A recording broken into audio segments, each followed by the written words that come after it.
बिस्मिल्लाहिर्रहमानिर्रहीम। नहजुल बलागा से इक़्तबास, हिस्सा अव्वल, खुतबा नंबर 67। तर्जमा मुफ्ती जाफ़र हुसैन। अपने असहाब की कजरवी बेरुखी के बारे में फरमाया, कब तक मैं तुम्हारे साथ ऐसी नरमी और रो रियायत करता रहूंगा जैसी उन ऊँटों से की जाती है जिनकी कुहाने अंदर से खोखली हो चुकी हों, और उन फटे पुराने कपड़ों से कि जिन्हें एक तरफ से सिया जाए तो दूसरी तरफ से फट जाते हैं। जब भी शामियों के हरावल दस्तों में से कोई दस्ता तुम पर मंडलाता है तो तुम सब के सब अपने घरों के दरवाजे बंद कर लेते हो और इस तरह अंदर दबक जाते हो जिस तरह गोहा अपने सुराग में और बज्जू अपने भट्ट में।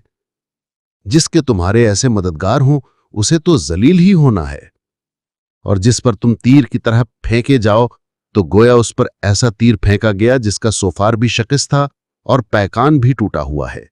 खुदा की कसम, घरों के सहन में तो तुम बड़ी तादाद में नजर आते हो, लेकिन झंडों के नीचे थोड़े से।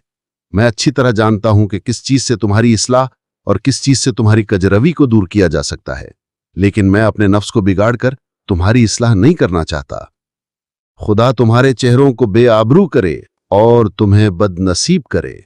जैसी तुम बातिल से शनासाई रखते हो वैसी हक से तुम्हारी जान पहचान नहीं, और जितना हक को मिटाते हो बातिल इतना तुमसे नहीं दबाया जाता।